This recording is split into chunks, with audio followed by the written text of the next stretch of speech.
السلام عليكم ورحمة الله. الحمد لله نحمده ونستعينه ونستغفره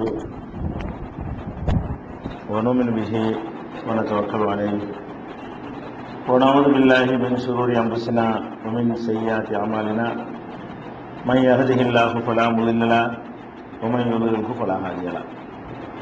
وأشهد أن لا إله إلا الله وحده لا شريك له وأشهد أن محمدا عبده ورسوله أما بعد. கண்ணியத்திற்குரிய எல்லாம் வல்ல அல்லாஹ் ஜல்ல ஷானஹு தஆலாவின் நல்லடியார்களே, நபிகள் நாயகம் ஸல்லல்லாஹு அலைஹி வஸல்லம் அவர்களுடைய காலத்திற்கு பின்னால் இந்த சமுதாயத்தில் ஏற்பட்ட குழப்பங்களையும் பிரிவினைகளையும் நாம் பார்த்து வருகிறோம். அதில் இறுதியாக உஸ்மான் ரலியல்லாஹு அன்ஹு அவர்களுடைய ஆட்சி காலத்திலே அவர்களுக்கு எதிராக முஸ்லிம்களில் ஒரு கணிசமான பகுதியினர் கிளர்ச்சி செய்ததை அறிந்து வருகிறோம்.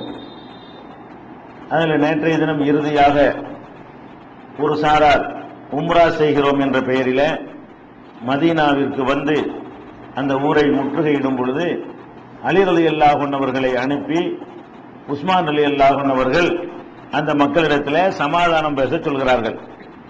அப்ப அவர்கள் 7 குற்றச்சாட்டுகளை அவங்க உஸ்மான் ரலியல்லாஹு மீது சுமத்துறாங்க. அந்த 7க்கும் அலி ரலியல்லாஹு அன்ஹு அவர்கள் விளக்கம் சொல்கிறார்கள் என்பதை பார்த்தோம். ஒன்னாவது, அவர் புறம்போக்கு நிலங்களை எல்லாம் அரசுடைமையாக்கி கொண்டார் அப்படிங்கிற ஒரு குற்றச்சாட்டு. அதுக்கு அலி ரலியல்லாஹு அன்ஹு அவர்கள் பதில் சொன்னார்கள். அது மாதிரி குர்ஆனை ஒரு பிரதியை தொகுத்த பிறகு ஒவ்வொருவரும் அவங்கவுங்க இஷ்டத்துக்கு எழுதி வைத்திருந்த குர்ஆன் பிரதிகளை எல்லாம் குர்ஆனை பாதுகாக்கிற நோக்கத்துக்காக அவர் எரிச்சாரு. குர்ஆனை இழிவுபடுத்துறதுக்கு எரிக்கல, ஆளாளுக்கு ஒரு குர்ஆன் வச்சுக்கிற கூடாதுங்கிறதுக்கு தான் செஞ்சாரு. அதுக்காக வேண்டி நீங்க அவரை கோவிக்க கூடாது என்று விளக்குகிறார்கள்.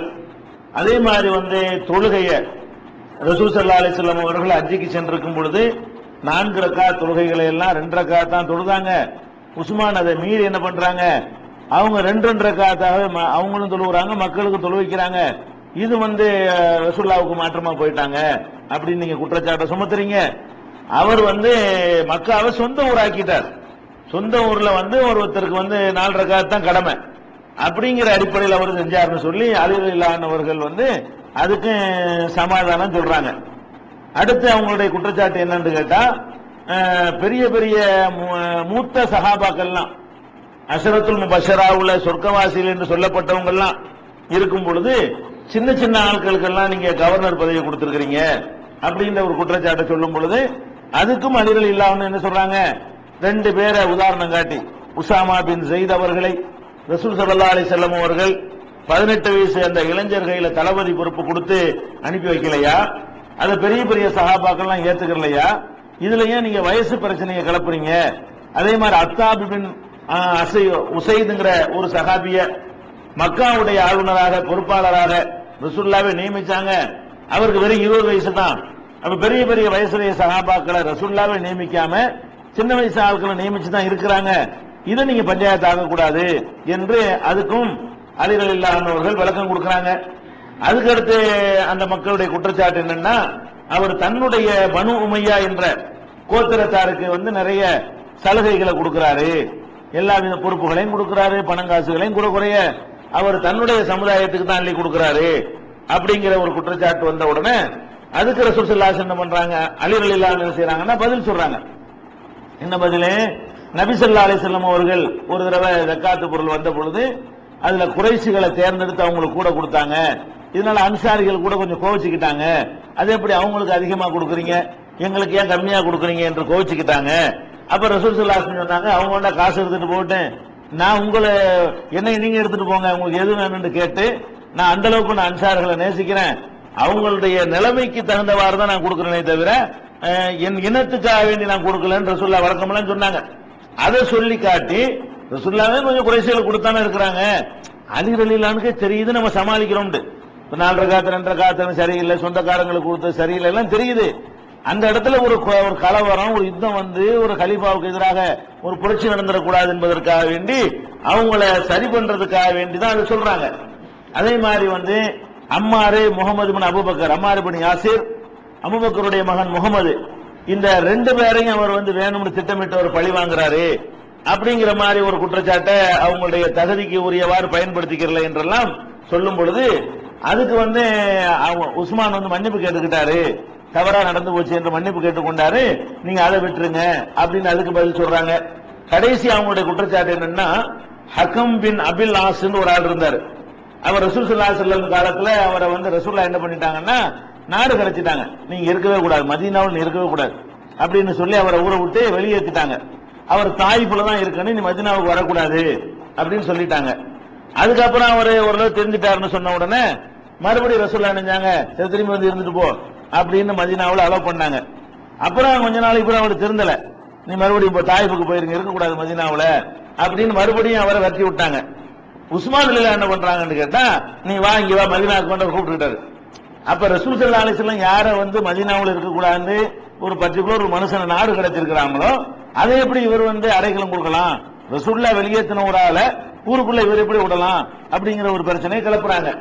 அப்ப அலி ரலியல்லாஹு அதுக்கும் பதில் சொல்றாங்க, ரசூலுல்லாஹ் அவரை வெளியேற்றினாங்கப்பா, திருந்திட்டாருன்னு நினைச்ச உடனே மறுபடியும் வர வச்சாங்களா இல்லையா, திருந்தல மறு அனுப்புனாங்க, இப்ப தெரிஞ்சிருக்கலாம் அதனால வர வச்சிருப்பாரு.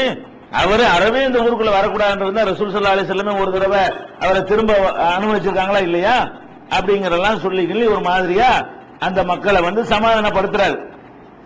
சமாதானப்படுத்திட்டு அவருக்கு வந்து நம்ம பொய்யாத்தான் சமாதானப்படுத்துறோம்னு அவருக்கு தெரியுது. நேரா உஸ்மான் ரலியல்லாஹு வர்றாரு. வந்து நீங்க நிறைய ராங்கா போயிட்டு இருக்கிறீங்க, மக்களை அமைதிப்படுத்துறதுக்கு அவர் சொல்றாரு.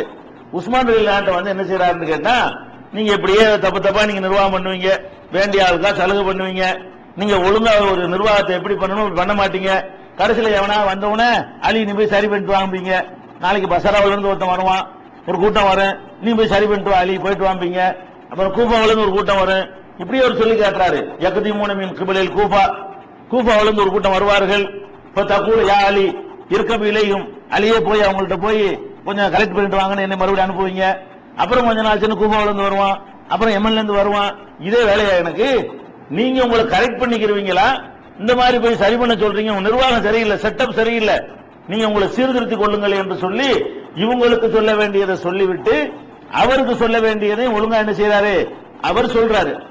உடனே உஸ்மான் ரலியல்லாஹு என்ன பண்றாங்கன்னு கேட்டா, மக்களை எல்லாம் கூப்பிடுறாங்க, உள்ளூர் மக்களை, அவங்க தான் வெளியே நிப்பாட்டப்பட்டிருக்காங்களே அவங்கள உள்ள வர விடல.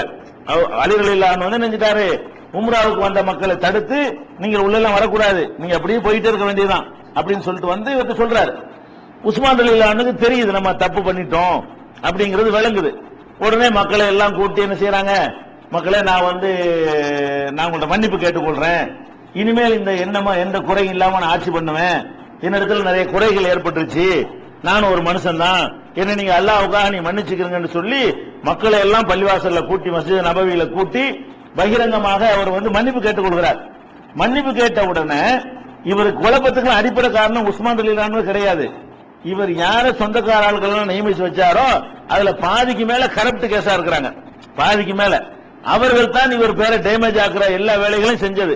அதுல முக்கிய பங்கு வச்சது யாருன்னு கேட்டா மர்வான் இப்னுல் ஹக்கம்னு ஒரு ஆள் தான், அவருக்கு சொந்தக்கார ஆளு, அவர் ரொம்ப முக்கியமான பங்கு வகிக்கிறார். அவர் என்ன பண்றாரு, இப்படி உஸ்மான் மன்னிப்பு கேட்டு போனவன மறுபடியும் மக்கள்கிட்ட வந்து என்னடா பண்ணிருவீங்க நீங்க, ஆட்சி எங்கள்கிட்ட இருக்குது, இவர் அவருடைய சொந்தக்காரங்கிற ஒரு உரிமையை வச்சுக்கிட்டு அங்க இருந்து வந்து இவர் சம்பந்தப்பட்டவர் மன்னிப்பு கேட்கிறாரு. இவர் வந்து மக்கள்கிட்ட என்ன பேசுறாரு, நீங்க என்ன பண்ணிருவீங்க, எங்களை நீங்க ஜெயிச்சிருவீங்களா, எங்களுக்கு மேல நீங்க மிஞ்சி வந்துருவீங்களா, உங்களால என்ன செய்ய முடியும் அப்படின்னு சொல்லி அவர் மன்னிப்பு கேட்கிறவர் கேட்கலங்கிற மாதிரி ஆக்கி போய் பாக்குறாரு. இப்படி வந்து சொன்ன உடனே அலி ரலியல்லாஹு கட்டும் கோபம் வந்துருச்சு. மறுபடியும் போறாங்க, இனிமே உன் விஷயத்துல எந்த ஹெல்ப்புக்கு நான் வரமாட்டேன், இவனெல்லாம் நீ தட்டி வைக்கலன்னு சொன்னா நீ மன்னிப்பு கேட்டு போற, இவன் வந்துகிட்டு மிரட்டல் பண்ணிட்டு போறான் மக்களை, அப்ப நீங்க என்ன நினைச்சிட்டு இருக்கிறீங்க அப்படின்னு சொல்லி அவரை அலி ரலியல்லாஹு கோபமாக போய் இனிமேல் உங்களுடைய சங்காத்துக்கு நான் வரமாட்டேன், உங்களுக்கு என்ன நடந்தாலும் சரி, மக்கள் எப்படி கொந்தளிச்சாலும் சரி, நீங்க திருந்திக்கிற ஆளா தெரியல, அவரை மட்டுப்படுத்தி வைக்க மாட்டேன். அதுக்கு கடைசி வரைக்கும் ஒரு கூட தான் இருக்கிறார். இந்த மர்வான்ங்கிற ஒரு ஆளு உஸ்மான் ரலியல்லாஹுடைய பேரை கெடுத்த ஆளு இவ்வளவும் செஞ்சுக்கிறாரு, மர்வான் தான் தீர்மானிக்கிற ஆளா இருக்கிறார். எல்லா பிரச்சனையும் அங்க இருந்து நிர்வாகம் பண்ற ஆள் யாருன்னு கேட்டா அவர் என்னமோ மர்வானுடைய ஒரு கைதி மாதிரி உஸ்மான் ஆக்கப்பட்டு இவர் தான் டிசைட் பண்ணக்கூடிய அளவுல நிலைமை போய்கிட்டு இருக்கிறது. ரொம்ப கடுப்புல சொல்லிட்டு வந்துடுறாங்க. அப்புறம் வெளியே இருந்தாங்கல்ல, ஊருக்கு வெளியே அறிவுரை சொன்னவங்களுக்கு இந்த செய்தி கிடைச்ச உடனே அவங்களுக்கு கடும் கோபம். என்னடா இவ்வளவு சொல்லி இந்த ஆளு திருந்துற மாதிரி தெரியல, அலி சொல்லது கேட்டு நம்ம திரும்பி போலான்னு பார்த்தா இவன் வந்துகிட்டு உங்களுக்கு என்ன செய்ய முடியும்னு கேட்கறான், இது சரிப்பட்டு வராது அப்படின்னு சொல்லி என்ன பண்றாங்கன்னா அவங்க யோசனை பண்ணிட்டு இருக்கும் போது ஒரு ஆளு ஒரு கடிதத்தோட போய்கிட்டு இருக்கிறார் மதீனாவுல இருந்து. இவங்க மதீனாவுக்கு வெளியே முற்றுகிட்டு இருக்காங்கல்ல, ஒரு ஆள் வந்து கடிதத்தோட வந்து அரசாங்க கடிதத்தை எடுத்துக்கொண்டு அவரை மிஸ்ருக்கு போறாரு, ஈஜிப்டுக்கு. இந்த கூட்டம் ஈஜிப்ட்ல கூட்டம் தானே. இந்த முற்றுகையிட்ட கூட்டம் வந்து எகிப்துல இருந்து முகமது அபூபக்கருடைய தூண்டுதல்ல புறப்பட்டு வந்து உம்ரா செய்கிறோங்கிற பேர்ல வந்து முற்றுகையிட வந்தவங்க தான் அவங்க. இந்த 600 பேர் வந்தாங்களே வீரர்கள் வந்து அதுக்கு தான் வந்திருக்கிறாங்க. அவங்க ஒரு ஆள் கடிதத்தோட தனியா ஒரு ஆள் போராடினவுடனே இவங்க வழி மறிச்சு ஆளை பிடிக்கிறாங்க. பிடிச்சால என்ன எழுதிருக்குன்னா, அங்க உள்ள கவர்னர் இருந்தால கைசுன்னு ஒரு ஆளு, அவர் தானே மதீனா எகிப்துக்கு கவர்னரை நியமிச்சிருந்தாங்க, அவருக்கு எழுதப்படுது கடிதம். என்ன எழுதப்படுது, இவங்க ஊருக்குள் நுழையும் போது எல்லாத்தையும் காலி பண்ணிரு. யாரு? இந்த 600 பேர். இவங்களை இப்ப திருப்பி அனுப்பிட்டோம், இவங்க ஊருக்குள்ள வரும்போது என்ன செய்ய, அதுக்கு தகுந்த மாதிரி படைகளை ரெடி பண்ணி வச்சுக்கிட்டு மிஸ்ர் எகிப்துக்குள்ள நுழையும் போது இவங்களை எல்லாம் காலி பண்ணிவிடு, எல்லாத்தையும் க்ளோஸ் பண்ணிருன்னு சொல்லி அந்த கடிதம் இருக்குது. இப்படிக்கு உஸ்மான் இருக்குது. கடிதம் ஊர்ல இருந்து மதீனாவுல இருந்து வெளியே போகுது. அந்த கடிதத்துல வந்து என்ன இருக்கு, உஸ்மான் எழுதப்பட்டிருக்கிறது. அந்த கடிதத்துல சீல் வைக்கணும்ல, சீல் வந்து உஸ்மானுடைய சீல் தான் இருக்கிறது. அவர் தான் அவர் கண்ட்ரோல சீல் இருக்கும். அந்த முத்திரை வைக்குவாங்க இல்லையா, கையெழுத்து போடுறதுக்கு மேல சீல் வைப்பாங்க. அந்த சீல் என்ன வைக்கப்பட்டிருக்கு கேட்டா உஸ்மான் அவர் பயன்படுத்தக்கூடிய அந்த சீலும் அந்த கடிதத்தில் வைக்கப்பட்டிருக்கிறது. அந்த கடிதத்தை கொண்டு போன ஆள் யாருன்னு பாத்தீங்கன்னா உஸ்மானுடைய குலாம், உஸ்மானுடைய ஊழியர், அவருடைய சொந்த வேலைக்கு வச்சிருப்பார்ல அசிஸ்டன்ட், உஸ்மான் ரலியல்லாஹுடைய அசிஸ்டன்ட் தான் வந்து அந்த அதை வந்து கொண்டு போறாரு. அவருடைய பேர் வந்து அபுல் அவர் என்ற பெயருடையவர். இவர் வந்து உஸ்மான் ரலியல்லாஹுடைய ஊழியராக வேற இருக்கிறார், அவருடைய அசிஸ்டண்டா வேற இருக்கிறார். அவர் போனார்ல ஒட்டகம், அது உஸ்மான் ரலியல்லாஹுடைய ஒட்டகம். எத்தனை முகாந்திரம் வருதுன்னு பாருங்க. போனது மதீனாவுல இருந்து கடிதம் போகுது ஒண்ணு, இப்படிக்கு உஸ்மான் ஒண்ணு இருக்கு ரெண்டு, உஸ்மானுடைய அந்த முத்திரையும் அதுல பதிக்கப்பட்டிருக்கிறது. மோதிரத்தை குத்துவாங்க, அப்படி மோதிரத்துல முத்திர மாதிரி இருக்கும், முத்திரை இருக்கு மூணு. கொண்டு போற ஆள் யாருன்னு கேட்டா உஸ்மானுடைய ஊழியர். அது எந்த வாகனத்துல போறாருன்னு கேட்டா வண்டி வாகனம் யாருடையதுன்னு பாத்தீங்கன்னா உஸ்மான் ரலியல்லாஹு தன்னுடைய சொந்தத்துக்கு வச்சிருப்பாங்கல்ல அந்த ஒட்டகம். அப்ப உஸ்மானுடைய ஒட்டகத்தில் உஸ்மானுடைய ஊழியர் உஸ்மானுடைய கையெழுத்தோடு உஸ்மானுடைய முத்திரையோடு உஸ்மானுடைய கடிதத்தை கொண்டு போறார். இந்த உடனே பிடிச்சவங்களுக்கு ஆத்திரம் தாங்க ஏறல. எவ்வளவு பெரிய சூழ்ச்சி, அழிய விட்டு எங்களை சமாதானம் பண்ணிவிட்டு இவர் வேற வழியில எங்களை காலி பண்ண பாக்குறாரா. அவங்களுக்கு என்ன செய்யுது, சரியான அவங்க திரும்பி போற லெவல்ல வந்துட்டாங்க. அலி ரலியல்லாஹு சொன்ன உடனே எகிப்துல இருந்து வந்தவர்கள் நம்ம திரும்பிடுவோம், எதுக்கு வம்பு அப்படிங்கிற மாதிரி ஒரு கன்வின்ஸ் பண்ணி தான் அனுப்புறாரு. அனுப்பிட்டு இங்க வந்து எச்சரிக்கை பண்றாரு.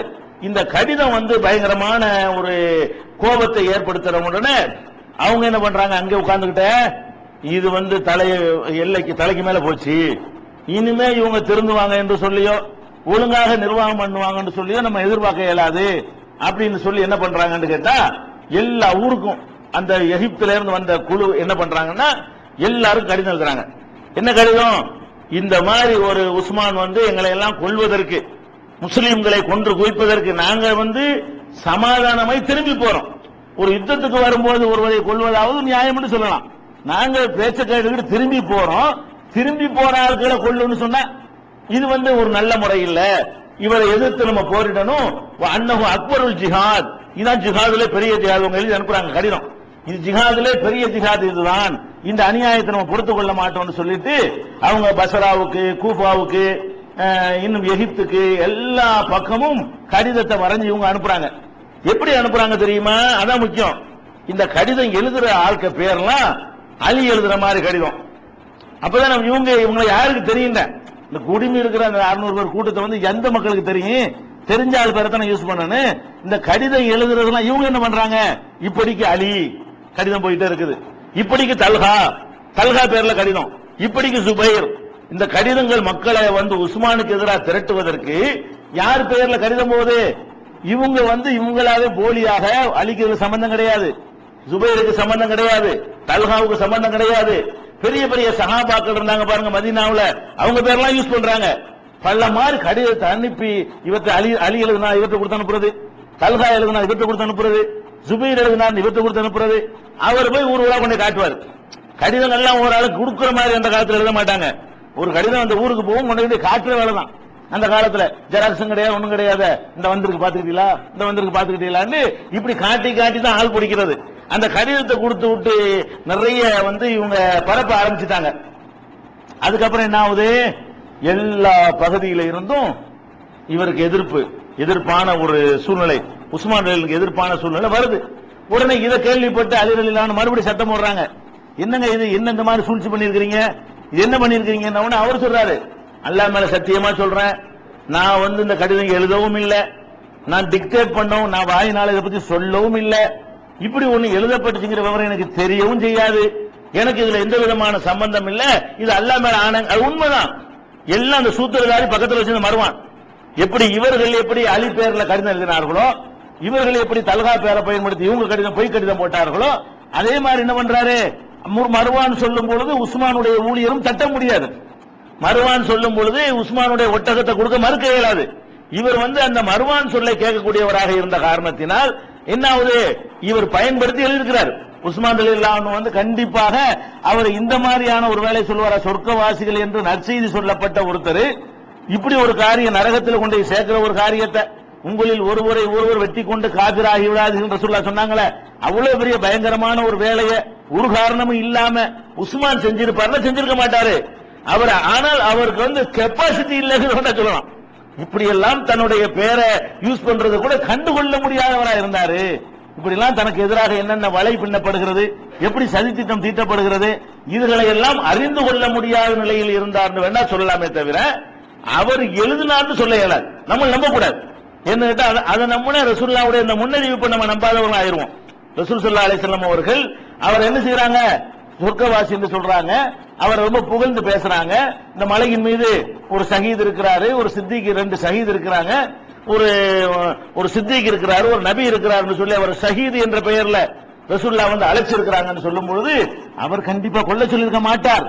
ஆனால் என்னவா இருந்திருக்கிறாரு, அவருடைய பெயரை யார் வேண்டாலும் பயன்படுத்தலாங்கிற மாதிரி, அவருடைய ஒட்டகத்தை யார் வேண்டாலும் எடுத்துக்கொள்ளலாங்கிற மாதிரி, அவருடைய ஊழியர் அந்தரங்க ஊழியரை யார் வேண்டாலும் பயன்படுத்தலாங்கிற மாதிரி அந்த ஒரு நிர்வாக திறமை இல்லாதவராக இருந்தார்னு சொல்லலாமே தவிர இதுக்கு அவருக்கு சம்பந்தம் இல்ல.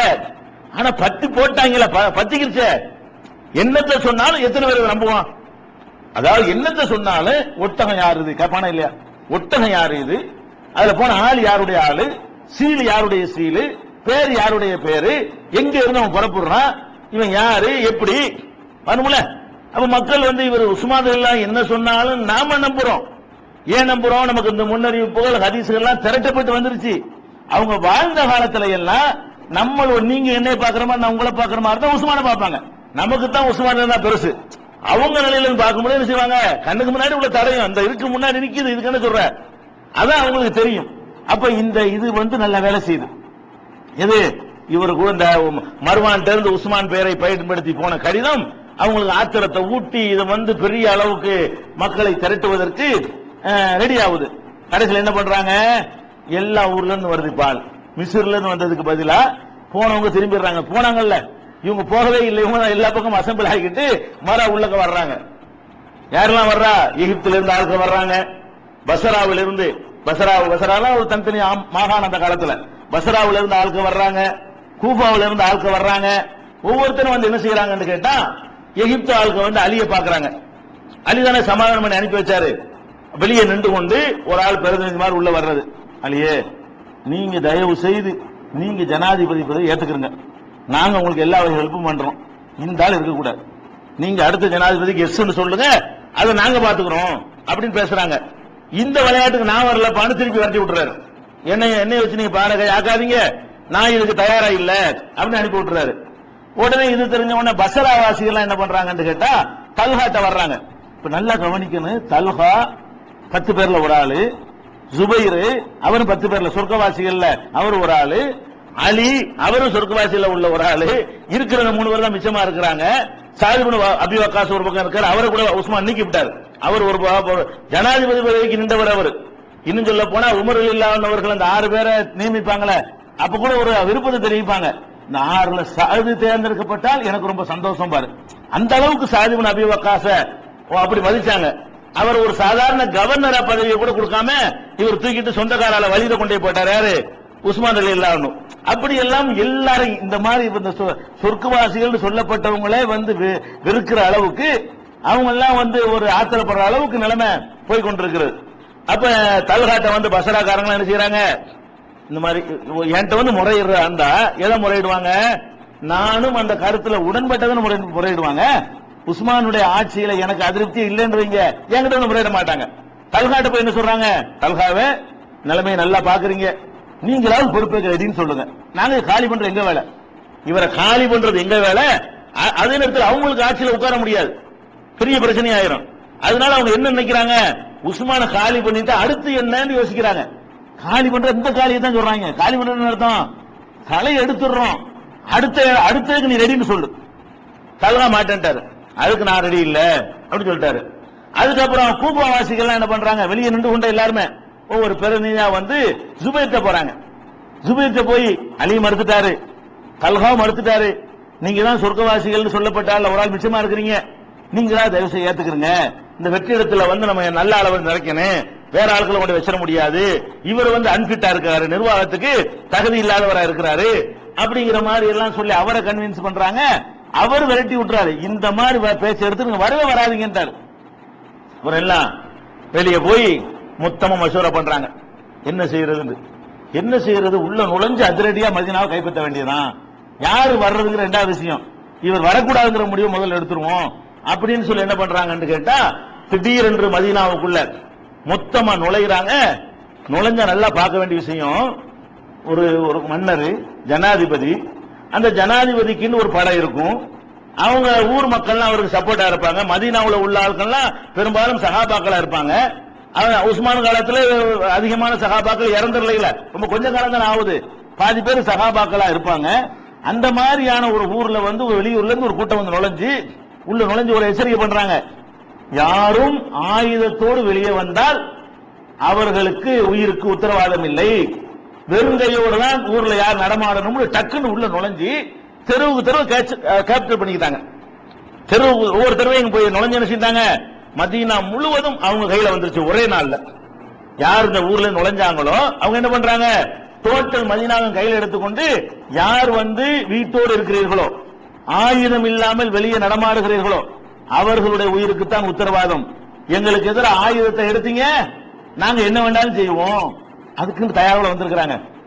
நல்லா ரெடி பண்ணி தயார் பண்ணி போர் வீரர்களாக ரெடி பண்ணிக்கிட்டு வந்திருக்கிறாங்க. உள்ள நுழைகிறாங்க, நுழைஞ்சு மதீனாவுல எல்லாம் வீட்டை பூட்டி உட்கார்ந்துட்டாங்க. இது எப்படி நமக்கு நம்பவே முடியல. எப்படி இப்ப உஸ்மான் ரலியல்லாஹு இவ்வளவு பெரிய ஒரு ஜனாதிபதி இருக்கிறாரு, ஒரு 10 பேர் எதிர்த்து யாரா எந்த ஊர்ல யாரா பண்றேன்னு கேட்கறது கூட அவருக்கு ஒரு உள்ளூர்ல சப்போர்ட் இல்லாத அளவுக்கு, உள்ளூர்ல சப்போர்ட் இருந்தா நடந்திருக்காது. ஏன்னா உள்ளூர்ல சப்போர்ட் இல்லைன்னு இதுல வழங்குத, தல்ஹா சப்போர்ட் இல்ல, ஜுபைர் சப்போர்ட் இல்ல, அலி அவருக்கு சப்போர்ட் இல்ல. அப்ப சப்போர்ட் பண்ற எல்லாருமே என்ன செய்யறாங்க, இவர் ஓட்டு சொந்தக்காரங்களை போட்டு நுழைச்சு நாசம் பண்ணி விட்டாரு, நிர்வாகத்தை கெடுத்து விட்டாரு அப்படிங்கிற மாதிரி வந்து எல்லாரும் வெறுத்து போனதுனால மதீனா ஃபுல்லா வந்து அவங்களுடைய கையில போச்சு. அவங்க என்ன பண்றாங்க, ஊரே கையில வச்சுக்கிட்டு இருக்கிறாங்க, ஒன்னும் பண்ணவங்களாம் இல்ல. உஸ்மான் வீட்டை முற்றுகையிட்டுறாங்க. உஸ்மான் ரலியல்லாஹு மட்டும் என்ன பர்மிஷன், தொழுகைக்காக வேண்டி அவர் வீட்டில் இருந்து மஸ்ஜித் நபவிக்கு போகலாம், தொழுகை நடத்தி விட்டு வந்துடலாம், மற்ற வீட்டுல கிடக்கணும், அவர் வேற எந்த வேலையும் செய்யக்கூடாது. இவங்க கையில எடுத்துக்கிட்டாங்க அடிமை மாதிரி. உஸ்மான் ரலியல்லாஹு வீட்டை சுத்தி இருந்துகிட்டாங்க. உஸ்மானுக்கு எது மட்டும் பர்மிஷன், அவர் வீட்டில இருந்து மஸ்ஜித் நபவிக்கு பள்ளிவாசலுக்கு வருவார், 5 வேளை தொழுகை நடத்துவார், ஒவ்வொரு தொழுகை முடிஞ்சவங்க சர்றன்னு வீட்டுக்கு போயிடணும், மறுபடியும் வக்து பாங்க சொன்னா அவரை கூட்டு வருவாங்க. அவர் தொழுகை நடத்துறதுக்கு மட்டும்தான் அவர் வெளியே வர முடியுமே தவிர மீதி நேரம் எல்லாம் வீட்டிலேயே முற்றுகையிட வைக்கிறார்கள். இப்படி ஒரு மாசம் ஒரு நாள் 2 நாள் இல்ல, டோட்டல் மதீனாவும் எந்த ஆட்சி அதிகாரம் ஒண்ணும் இல்லாம ஜனாதிபதி ரப்பர் ஸ்டாம்பா போய் 1 மாச காலம் இந்த 3 ஊரை சேர்ந்த குழுவுடைய அந்த கும்பலுடைய கையில ஊர் வந்து சிக்கி கொண்டிருக்கிறது. எந்த ஒரு பாதுகாப்பும் யாருக்கும் இல்லை. அதுல என்ன ஆகுதுன்னு கேட்டா, இதெல்லாம் வந்து இது 35வது ஆண்டு நடக்கிறது. ஹிஜ்ரி 35வது வருஷம் இது நடக்கிற கடைசி சம்பவம். அப்ப என்ன பண்றாங்க அவங்க எல்லாரும் பேசுறாங்க, என்னப்பா இது அநியாயமா இருக்குது, இவங்க மதிக்கக்கூடிய ஆளுக்கு இருக்கிறாங்கல்ல, ஜுபைர், தல்ஹா, அலி எல்லாம் போய் பேசுறாங்க. என்னன்னு அவர் இறங்க சொல்லுங்க, நாங்க விட்டுறோம், பதவியில இருந்து இறங்குறேன்னு சொல்லுங்க. அவர் நான் ஜனாதிபதி வேணாப்பா, எனக்கு நான் தகுதி இல்ல அப்படின்னு அவரா இறங்க சொல்லுங்க. இறங்கிட்டாருன்னா நாங்க விட்டுருவோம். அவர் பதவி இறங்கல் என்று சொன்னா எங்களுடைய முற்றுகை நாங்கள் விலக்கிக் கொள்ள மாட்டோம், எங்க கண்ட்ரோல்ல தான் மதீனா இருக்கும். அப்படி ஜனாதிபதியில கிடையாது, கூட்டத்தினுடைய கண்ட்ரோல் இருக்குது. ஒரு கூட்டத்தின் கையில் என்ன இருக்குது, தலைநகரம் சிக்கி இருக்கிறது. இந்த மாதிரி டிமாண்ட் பண்றாங்க அவரை பதவி நீக்கணும்னு சொல்லி. அதே மாதிரி என்ன ஆகுதுன்னு கேட்டா, ஒரு 20 நாள் 25 நாள் 2 அறிவிப்பு இருக்கிறது. ஆன உடனே ஒரு ஜும்மா போக இருக்கிறாங்க, டைட் பிடி இருக்கிட்டே இருக்காங்க. முதல்ல ஃப்ரீயா தொலை விட்டுவாங்க, அப்ப போக கொஞ்சம் கொஞ்சமா இருக்கிறாங்க. எந்த அளவு இருக்கிறான், ஜும்மாவில் ஏறி பயான் பண்றாரு. பயான் பண்ணும் பொழுது சும்மா சகஜமா பள்ளியாசல்ல இருந்து எழுந்து மெம்பர்ல இருந்து இருக்க, என்ன பயம் இறங்கல, என்ன பயான் பண்ற அப்படின்னு தாடியை பிடிச்சி இழுத்து அடிச்சு தள்ளி அவரை, நீ என்ன உனக்கு ஜும்மா நடத்த உனக்கு என்ன தகுதி இருக்குங்கிறாங்க. யாரும் கேட்கல.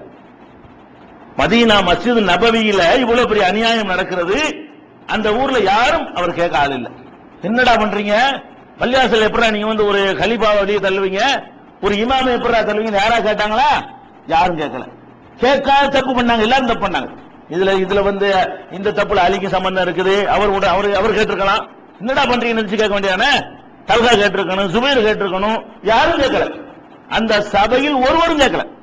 இவர் இழுத்து தள்ளப்படுறாரு, எல்லாம் அவங்களை ஓங்கிருச்சுன்னு காரணம் காட்டிக்கிட்டு என்ன செய்யறாங்க, எல்லாம் வாய் மூடி மௌனியா இருக்கிறாங்க.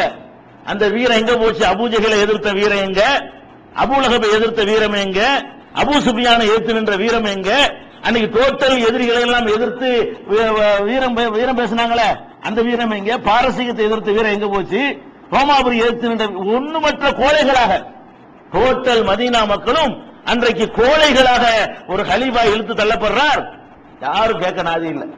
அதோடு அவர் அழுது நொந்து போய் வந்தார, அவ்வளவுதான் பள்ளி வாசலுக்கு மர விட மாட்டாங்க. அந்த ஜும்மாவோட சரி, அந்த ஜும்மாவோட என்னாச்சு, உனக்கு பள்ளிக்கு அளவு வீட்டுல தொழுதுக்க, உனக்கு பள்ளி வாசலுக்கும் நாங்க விடமாட்டோம் சொல்லிவிட்டு ராஃபிகி பின் ஹர்புன்னு சொல்லி அவங்க சேர்ந்த ஒரு ஆள், அங்கிருந்து வந்த கூட்டத்தில் உள்ள ஒருத்தன், அந்த ஆளை பிடிச்சி இமாம் ஆக்கிட்டேன், நீ தான் தொழுவிக்கணும்ட்டாங்க. இமாம பள்ளி வாசல்ல இமாம் தான் அன்னைக்கு ஜனாதிபதிக்கு அடையாளமே. ஜனாதிபதிங்கிறவர் தான் தொழுகை மஸ்ஜித் நபவியில ரசூல் ஸல்லல்லாஹு அலைஹி வஸல்லம் உடைய அந்த புனிதமிக்க மஸ்ஜிதுல தொழுகை நடத்துவதற்காக வேண்டி உஸ்மான் தடுக்கப்படுகிறார். ராஃபிகி பின் ஹர்ப் என்ற ஆளை இவரை இமாம போட்டு விட்டாங்க, இவர் தான் தொழுவிப்பார்னு சொல்லி. அவருக்கு பின்னாடி எல்லாம் தொழுது, இவர் வரவே முடியவில்லை. இப்படி கொஞ்ச நாள் போகுது. சஹாபாக்கள் எல்லாம் பள்ளிக்கு வருவதில்லை, இவரை பார்க்க வருவதில்லை, வீட்டோடு முடங்கி விட்டார்கள். அப்படி வருது விதாய நிகாய போன்ற வரலாற்று நூல்கள்ல. அப்படி லசிம சஹாபத்து அக்ஸரு சஹாபத்தி புயூத்தஹும், சஹாபாக்கள்ல மெஜாரிட்டியானவர்கள் எல்லாம் தங்கள் வீடே கதி என்று இருந்து விட்டார்கள். அதாவது இவன் பின்னாடி தொழுவும் போக கூடாது, அதுல கரெக்டா இருக்கிறாங்க. இவன் இமாம் இல்லை, இவன் சூழ்ச்சியோட வந்திருக்கிறான் அப்படிங்கறத விளங்குறாங்களே தவிர அக்கிரமத்தை எதிர்த்து கேட்கிற வீரம் எங்க நமக்கு தெரியவில்லை. அந்த வீரம் எங்க போச்சு, ஏன் அப்படி அடங்கினார்கள், ஏன் அப்படி அவங்களுக்கு அந்த ஊரை காப்பாற்றணும், தலைநகரத்தை காப்பாற்றணும், ஜனாதிபதியை காப்பாற்றணும் என்று ஏன் அவர்களுக்கு தோணல தெரியல. வரலாற்றில் காரணம் கண்டுபிடிக்க முடியாத ஒரு சம்பவமாக இது அமைந்திருக்கிறது. அதுக்கப்புறம் என்ன, கொஞ்ச நாளாவது தண்ணி சப்ளை கட் பண்றாங்க. தண்ணி வெளியேந்து சாமான்லாம் கொண்டு போய் வந்துகிட்டு இருப்பாங்க, அதுக்கெல்லாம் அனுமதி கொடுப்பாங்க. அவரை மட்டும்தான் வெளியே விட மாட்டாங்க. அவரை பார்க்கறதுக்கெல்லாம் ஆளை பார்த்து விசாரித்து என்ன கொண்டு போற ஏது கொண்டு போறேன்னு கேட்டு அதுக்கெல்லாம் அனுமதி கொடுப்பாங்க. தண்ணியும் கிடையாது இனிமே அப்படின்னு சொல்லி தண்ணியெல்லாம் தடுக்கிறாங்க. இதெல்லாம் வந்த பிறகுதான் அவரு அலி ரலியல்லாஹு அன்ஹு கேள்விப்பட்டு ஓடோடி வர்றாரு, தண்ணி கூட கொடுக்க மாட்டேங்கிறாங்க. உடனே என்ன பண்றாருன்னு கேட்டா, அவர் தன்னுடைய மகன் ஹசனையும் ஹுசனையும், நீங்க 2 பேரும் போய் உஸ்மானுக்கு பக்கத்தில் நின்றுக்கிறீங்க, என்ன செய்யலாம் பார்ப்போம் அப்படிதான் சொல்றாரு. நீங்க உஸ்மானுக்கு எதுவும் தண்ணி கொடுக்காத அளவுக்கு வந்துட்டாங்க, எதுவும் பிரச்சனை ஆயிரும், நீங்க போய் நில்லுங்கன்னு தன்னுடைய 2 மகனையும் அலி ரலியல்லாஹு அன்ஹு அனுப்பி வைக்கிறாங்க. ஏன்னா ஹசன் ஹுசன் ஒண்ணு பண்ண மாட்டாங்க, அவங்க நினைக்கிறாங்க நமக்கு அலி சப்போர்ட் நினைக்கிறதுனால ஹசன் ஹுசைன் ஒண்ணும் பண்ண மாட்டாங்க, உஸ்மான் மேலதான் அவங்களுக்கு கோபம். அதே மாதிரி சுபைருடைய மகன் அப்துல்லா இப்னு சுபைர் அவர் அவங்க அனுப்பி வைக்கிறாங்க. அம்ர் இப்னு ஆஸ் அவர்கள் தன்னுடைய மகன் அப்துல்லாவை அனுப்பி வைக்கிறாங்க. இந்த 4 பேர் மைக்காவலர்களா நிக்கிறாங்க. அப்துல்லா இப்னு அம்ர் இப்னு ஆஸ் ஒரு ஆளு, அப்துல்லா இப்னு சுபைர் ஒரு ஆளு, ஹசன் ரலியல்லாஹு ஒரு ஆளு, ஹுசைன் ரலியல்லாஹு ஒரு ஆளு. இந்த 4 பேரும் உஸ்மானுக்கு பக்கபலமா காவலா நிக்கிறார்கள். இவங்க தண்ணியையும் தடுக்கிறாங்க. அப்ப நேர அலிரல்லாம் வந்து, என்னடா நீங்க பாரசீக ரோமாபுரி ஆட்களாவது பரவாயில்லையே, வெளியே நின்று சத்தம் போடுறாரு. உஸ்மானுடைய வீட்டுக்கு வந்து அவங்களாவது பாரசீக ரோமாபுரி ஆட்களையாவது யாரையாவது கைது பண்ணுவாங்க, சோத்த போடுவாங்க, கண்ணியமா நடத்துவாங்க, தண்ணியை கொடுப்பாங்க, கைது தான் பண்ணுவாங்க.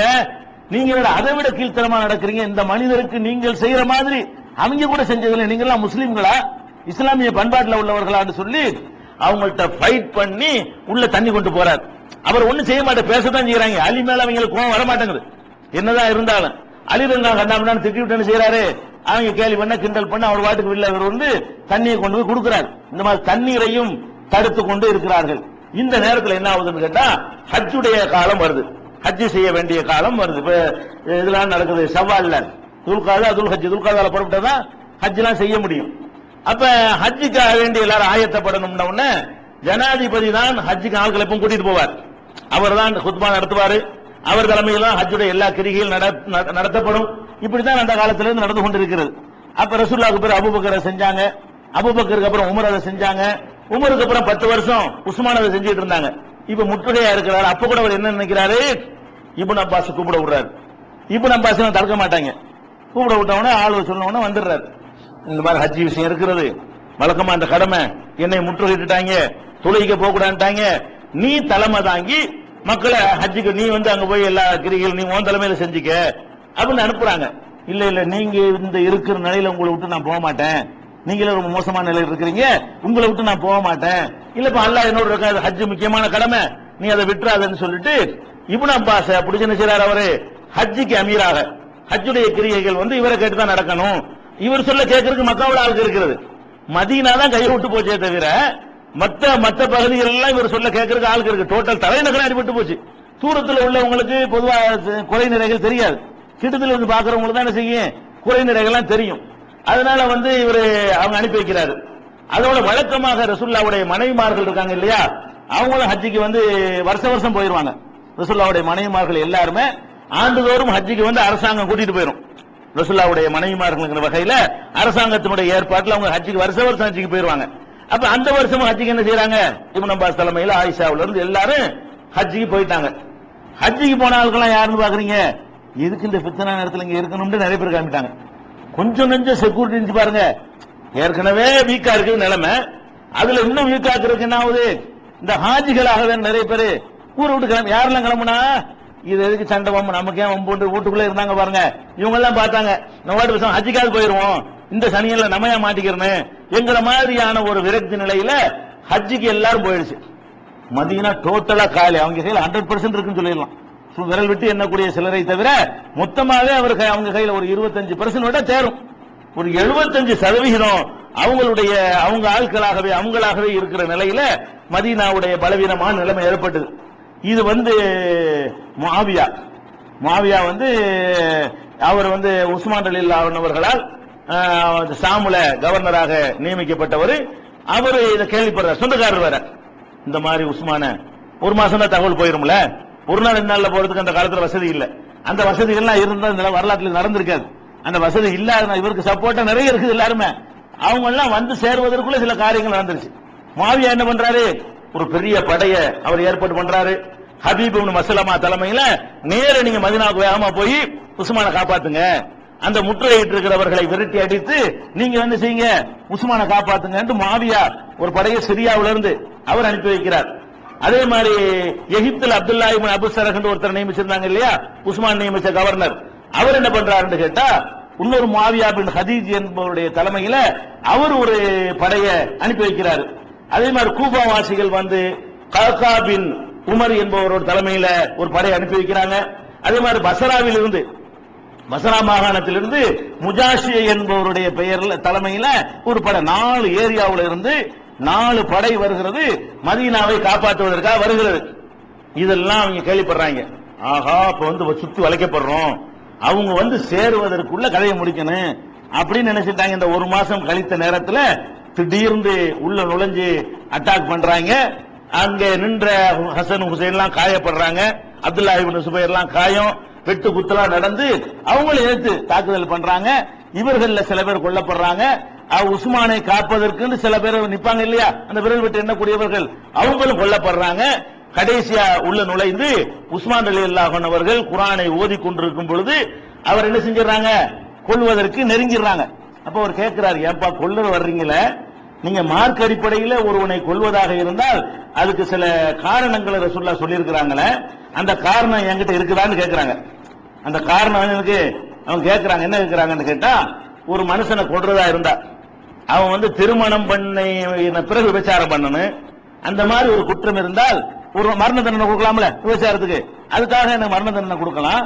என்னைய பொறுத்த வரைக்கும் இஸ்லாத்துல நான் விபச்சாரம் பண்ணல, ஜாகிலியா காலத்தில் விபச்சாரம் செய்யாத ஒருத்தன் நான் தான். அவர் சொல்றாரு, இஸ்லாத்தை ஏத்துக்கிறாத காலத்திலேயே நான் அந்த மாதிரியான ஒரு தொடர்பு இல்லாத ஒரு மனுஷனா இருந்தேன், என்ன எப்படி நீங்க கொல்லுவீங்க, என்ன நியாயத்தில் நீங்க கொல்லுவீங்க, அல்ல யாரையாவது நான் கொலை பண்ணி இருந்தா அதுக்காக என்னைய கொல்லலாம், நான் யாரையும் கொலை பண்ணல எப்படி என்னைய கொல்லுவீங்க, அல்லது நான் தீனை தலைகீழா மாத்தி இருந்தேன்னு சொன்னா அதுக்காக வேண்டி நீங்கள் என்னைய கொல்லலாம், நான் அப்படியும் செஞ்சது இல்லையே, என்ன எது கொல்றீங்கன்னு கேட்கிறாரு. அதெல்லாம் எடுபடவே இல்லை. அதை நினைஞ்சிட்டாங்க, அதுல 3 பேர் சேர்ந்து அவரை கொல்றாங்க. 3 பேர்ல ஒரு ஆள் யாரு, இந்த தொழுவிச்சவன், தொழுவைக்கு நியமிச்சிருந்தாங்கல்ல ராபிகி பின் ஹர்புங்கிறவன், அவன் ஒருத்தன் உள்ள நுழைஞ்சு கொள்றான். அப்புறம் சவுதான் பின் ஹம்ரான்ங்கிற ஒரு ஆளு, அபூபக்கருடைய மகன் முகமது ஒரு ஆள். 3 பேர் தான் என்ன செய்யறாங்க, உஸ்மானுடைய கொலையில நேரடி பங்கு. ஆனா அவ்வளவு பேர் அதுல உடன்பாடு. 3 பேர் உள்ள நுழைஞ்சது 3 இருக்கனால 3 பேர் குற்றவாளின்னு கிடையாது. ஊரை யார் முற்றுகையிட்டது எதுக்கு தான், அவர் கொல்றதுக்கு தான் முற்றுகையிட்டாங்க, அதுக்கு தான் டைம் பார்த்துட்டு இருந்தாங்க. அப்போ டோட்டலா அங்கிருந்து படகு பசராவில் வந்தவர்கள், கூஃபாவில் வந்தவர்கள், எகிப்திலிருந்து வந்தவர்கள் எல்லாரும் இதுல என்னது, அந்த ரத்தத்தில் அனைவருக்கும் பங்கு இருக்கிறது. அதுல சில சகாபாக்களும் இருந்திருக்கிறார்கள், சில பெரியார்களும் இருந்திருக்கிறார்கள். யார் இருந்தாலும் சரி இந்த தவறை அவர்கள் செய்து முடிக்கிறார்கள். உஸ்மான் ரலியல்லாஹு அன்ஹு அவர்கள் அவங்களுடைய வீட்டில் புனிதமிக்க மாதத்துல புனிதமிக்க நகரத்துல கொல்லப்படுறாங்க. புனிதமிக்க மாதம், புனித துல்ஹஜ் மாதம் ஹஜ்ஜுக்கு போயிட்டாங்கல்ல, ஹஜ்ஜுடைய கிரியை நடக்க வேண்டிய அந்த காலத்துல புனிதமான ஊர் ரசூல் அறிவிச்சாங்களே, அந்த புனிதமான ஊர் இப்ராஹிம் மக்காவை புனிதப்படுத்தினார், நான் மதீனாவை நான் புனிதமானது என்று அறிவிக்கிறேன் என்று சொன்னாங்களே, அந்த புனிதமிக்க நகரத்தில் வைத்து உஸ்மான் அப்ப மாசத்தை இவங்க பார்க்கல, துல்ஹஜ் மாசத்துல யுத்தம் செய்யறது கூட தடை செய்யப்பட்டிருக்கிறது. அது ஜாகில் கூட, அபு ஜஹில் கூட அதை பேணி நடந்தான். அந்த அதை பேணணுங்கிற உணர்வு கூட யாருக்கு இல்ல, இவங்களுக்கு இல்ல. அந்த ஊருண்டால எல்லாம் மதீனா அம்மாடி ஒரு புல்ல கூட புடுங்க கூடாது, மதீனாவில் ஒரு குருவியை கூட கொல்லக்கூடாது என்கிற அளவுக்கு மதீனா என்ற உடனே அதுக்கு ஒரு அச்சமும் பயமும் வருமே, அந்த பயம் கூட அவர்களுக்கு இருக்கவில்லை. ஒரு ஜனாதிபதி எப்படி நடக்கணுமோ அதுக்குன்னு ஒரு மார்க்க நெறிமுறைகள் வச்சிருக்கிற, அதை பத்தி அவர்களுக்கு அக்கறை இல்லை.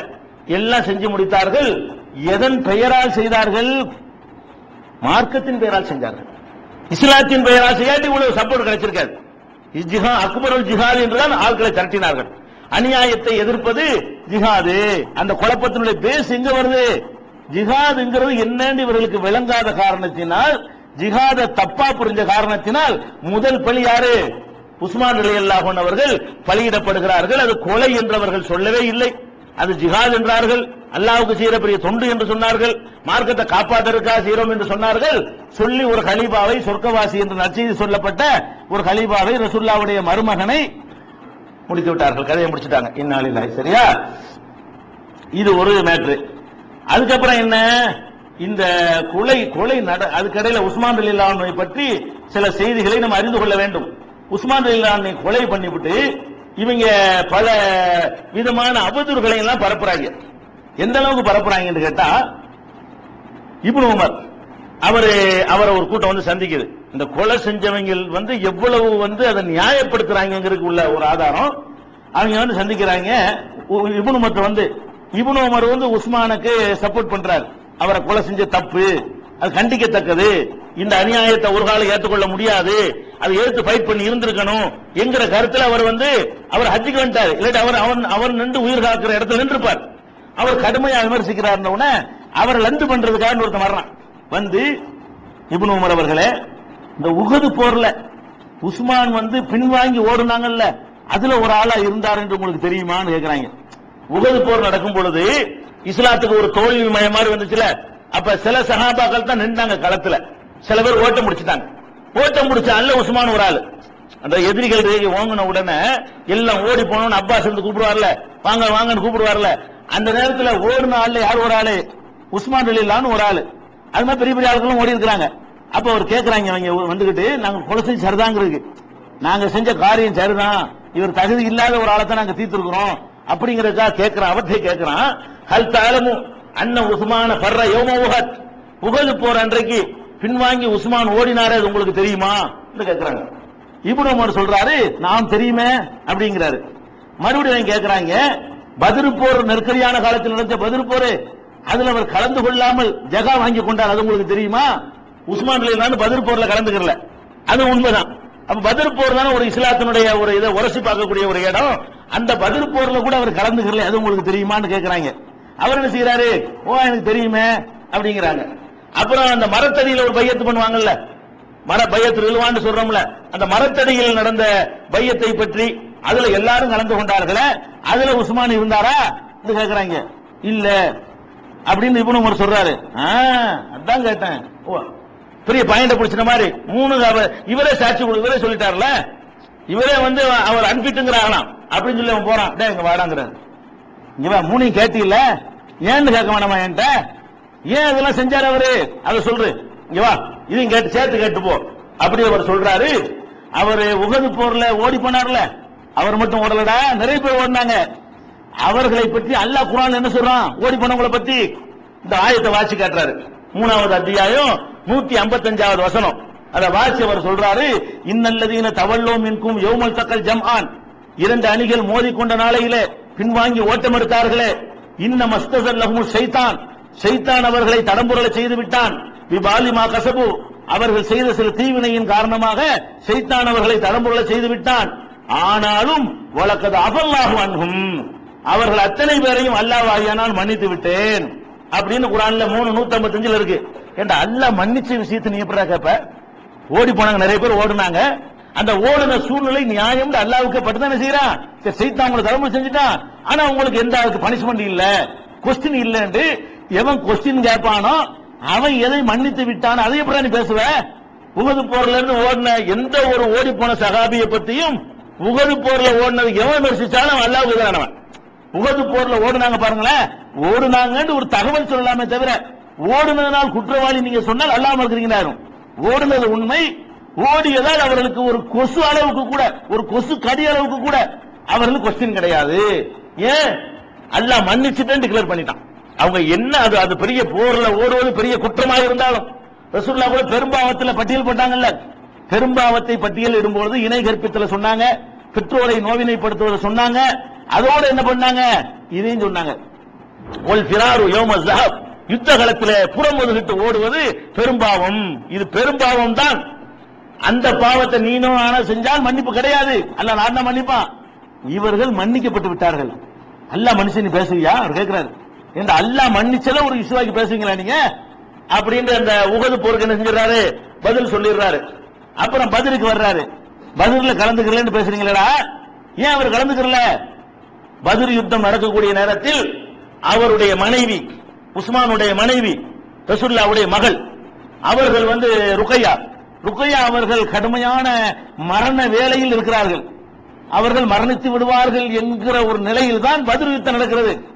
ரசூலுல்லாஹ்வை கூப்பிட்டு, உஸ்மானே நீ என் மகளோட இரு, உனக்கு பத்ர்ல கலந்து கொண்ட கூலியும் இருக்கிறது, பத்ர்ல ஜெயித்தால் பங்கு கிடைக்கும்ல, பங்கு வச்சு கொடுப்பாங்கல்ல, அந்த பங்கு உனக்கு இருக்கிறது, நீ எனக்காக வேண்டி என் மகளோட இரின்னு ரசூலுல்லாஹ் வந்து தடுத்தாங்க. அவர் வராம இருக்கல, அவர் பத்ர் போர்ல கலந்து கொள்வதற்கு வந்தார். வந்தவரை தடுத்தது யாரு? ரசூலுல்லாஹ் தடுத்து, என் மகள் சக்ராத்தில் இருக்கிறாங்க, உண்மையிலேயே பத்ர்ல திரும்பி வரும்போது மௌத்தாவும் போயிட்டாங்க, ரசூலுல்லாஹ் கூட பார்க்கலன்றீங்களே, அவங்களுடைய சக்ராத் எந்த அளவுக்கு இருந்தது என்று சொன்னால், பத்ர்ல இங்க வெற்றி கிடைக்கிறது, அங்க மகள் இறந்து போன செய்தியும் சேர்த்து கிடைக்கிறது. அந்த மாதிரி ஒரு சீரியஸ், ரொம்ப சீரியஸ் கண்டிஷன்ல தன் மகள் இருக்கும்போது, அவருடைய மனைவி இருக்கும் பொழுது ரசூல் ஸல்லல்லாஹு அலைஹி வஸல்லம் என்ன பண்ணாங்க, உஸ்மானே நீ என் மகளோட இரு, உன் மனைவியோட இரு, அவருக்கு ஆறுதலா இரு, உனக்கு பத்ர்ல கலந்துகிட்டு எல்லாரும் கொடுப்பான கூலி அல்லாஹ் அந்த கூலியை தருவான், நான் பங்கு வச்சு கொடுப்பேனே உனக்கு அந்த பங்கு தருவேன். ஏன்டா இதை விமர்சிக்கலாமாடா கேட்கிறார். இதையாட விமர்சிக்கிறீங்க நீங்க? அப்ப உஸ்மானுக்கு எதிராக எப்படி எல்லாம் பரப்புறாங்கன்னு பாருங்க, இதை கேட்கிறாரு. அடுத்து என்ன கேட்கிறாரு, அந்த பையத்துல் ரில்வான் இருக்க, அந்த பையத்துல் ரில்வான் என்னன்னு விளங்கிக்கிறங்க. இதையே பேசினாங்க, எவ்வளவு கீர்த்தனமானவங்க இருக்கு சொல்ல வர்றேன். பையத்துல் ரில்வான் நடந்தது இவருக்காக தான். இவரை உஸ்மான் ரலியல்லாஹு அன்ஹு அவர்களை மக்காவுக்குள்ள அனுப்புறாங்க ரசூல் ஸல்லல்லாஹு அலைஹி வஸல்லம். போன ஆளு வரலன்னு என்ன வதந்தி பரவுறது, அவரை கொன்னு விட்டாங்க அப்படின்னு வதந்தி பரவுறது. அப்ப ரசூலுல்லாஹ் என்ன பண்றாங்க, தூதர்களை கொல்லக்கூடாதுங்கிறதான உலகம் பூரா ஒத்துக்கிட்ட விதி. நம்ம தூதரால ஒரு ஆள் அனுப்பி இருக்கிறோம், எல்லாரும் ஏத்துக்கிட்டது. அவங்களும் கொல்ல மாட்டாங்க, நம்மளும் கொல்ல மாட்டோம். இன்னைக்கு உலகத்தில் அப்படிதான். இந்தியாவுக்கு பாகிஸ்தானுக்கு யுத்தம் நடந்துச்சுன்னு சொன்னா இந்தியாவுடைய தூதர் பாகிஸ்தான்ல இருப்பார், அவருக்கு எந்த கேடும் வராது. பாகிஸ்தானுடைய தூதர் இந்தியாவில் இருப்பார், அவருக்கு எந்த கேடு இந்தியா செய்யாது. தூதர்களை கொல்லக்கூடாது. உலகம் பூரா எல்லாரும் இன்னைக்கு வரைக்கும் ஏற்றுக்கொண்டிருக்கக்கூடிய ஒரு நீதி, அதை யாரும் மீறினது கிடையாது. அன்னைக்கு மீறல, இன்னைக்கு மீறல, யாரும் மீறக்கூடாது. தூதர்கள்ங்கிறவங்க அவரை ரெப்ரசென்ட் வேணும், கண்டிப்பா அவங்கள கொல்லக்கூடாதுங்கிறது. எந்த யுத்தம் எவ்வளவு முத்தி போனாலும் சரி காலி பண்ணும் அதிகபட்சமா. நீங்க தூதரகத்தை எடுத்துட்டு போயிருங்க, அதைத்தான் சொல்லுவானே தவிர தூதரகத்தில் அட்டாக் பண்ண மாட்டான். அப்ப நான் ஒரு தூதரை அனுப்பி இருக்கிறேன், அவரை இவங்க கொண்டு விட்டாங்களேன்னு சொல்லி வரல, லேட் ஆகுது வர்றதுக்கு. ஆனா அவருடைய சொந்த வேலையினால லேட் ஆயிட்டாரு, புடிச்சுலாம் அவங்க வைக்கல. வதந்தி வந்தவன ரசூலுல்லாஹ் என்ன பண்றாங்க, சஹாபாக்களை எல்லாம் கூப்பிட்டு இப்ப உஸ்மான் கொல்லப்பட்டு இருந்தால் அதற்காக வேண்டி இன்னைக்கு நம்ம யுத்தம் ஆரம்பிக்க வேண்டி இருக்கும், இருந்தால் கடைசி வரைக்கும் நிக்கிறேன்னு சொல்லக்கூடிய எல்லாம் உறுதிமொழி தாங்கன்னு கேட்கிறாங்க. அதான் பையத் ரிதுவான்ங்கிறது, அல்லாஹ் பொருந்தி கொண்ட உடன்படிக்கைங்கிறது. அதாவது இப்படி ஒரு யுத்தம் உஸ்மான் கொல்லப்பட்டு இருந்தால் கணக்கு தீர்க்காமல் இங்கிருந்து நான் திரும்ப மாட்டேன். அதுக்கு யாரெல்லாம் தயாரா இருக்கிறீங்களோ அவங்க எல்லாம் என்கிட்ட உறுதிமொழி தாங்கங்கிறாங்க. ஒரு மரத்தடியில வைத்து அது ஒவ்வொரு சஹாபியா கையில வச்சு என்ன செய்யறாங்க, உறுதிமொழி கொடுக்கறாங்க. அதை கூட அல்லாஹ் குர்ஆன்ல சொல்லி காட்டுகிறான். லக்கத் ரலியல்லாஹு அனில் முஃமினீன இது யுபாயிஉனக தஹத ஷஜரா, அந்த மரத்தின் அடியிலே உம்மிடத்தில் உறுதிமொழி எடுத்தார்களே அந்த தோழர்களை அல்லாஹ் பொருந்தி கொண்டான், ரலியங்கறான். அதனால ரிதுவான்க்கு பேரு பொருந்தி கொண்ட பையத். அல்லாஹ் பொருந்தி கொண்டேன்னு சொல்றான் பாருங்க. அதனால அந்த பையத்துக்கு பேர் என்ன, பையத் ரிதுவான், பொருந்தி இறைவனால் பொருந்தி கொள்ளப்பட்ட பையத்து அப்படின்னு பையத்து வாங்குறாங்க. அப்ப இவரு மேற்ற இவருக்காக நடக்கு, இவரு பேசியிருப்பாரு.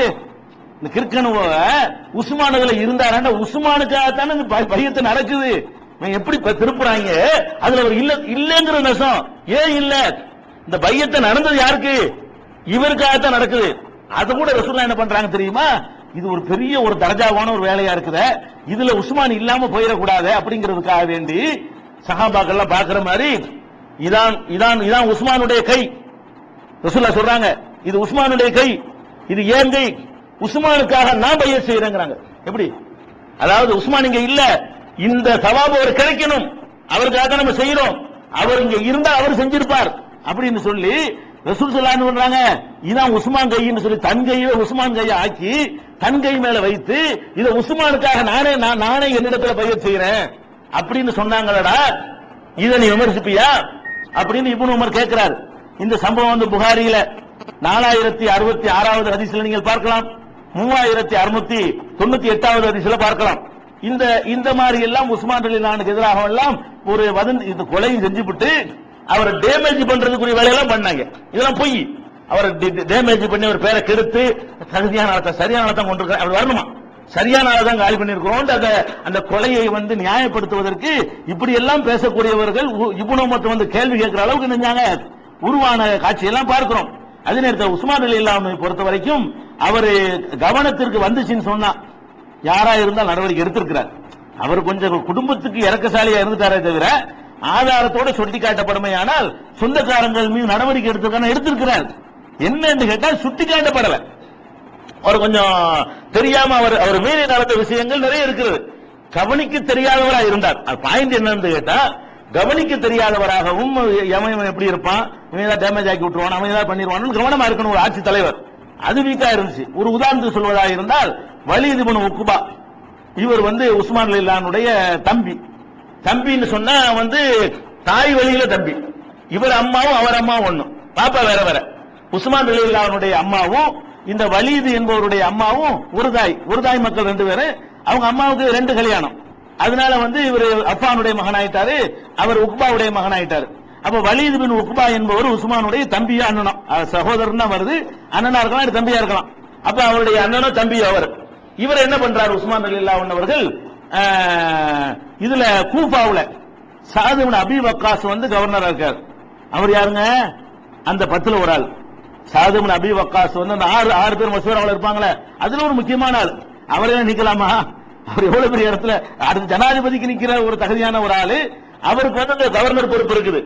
அவரை நீக்கிவிட்டு என்ன பண்றாருன்னு கேட்டா உஸ்மான் ரலியல்லாஹு வந்து இந்த ஆள் பண்ணி நியமிக்கிறார். தம்பி அண்ணனையும் வலீத் இப்னு உக்பா நியமிக்கிறார். நியமிச்சு அவர் ரொம்ப அநியாயம் பண்ணிட்டு இருக்க அந்த ஆள் ஒழுக்கம் கட்டவன்.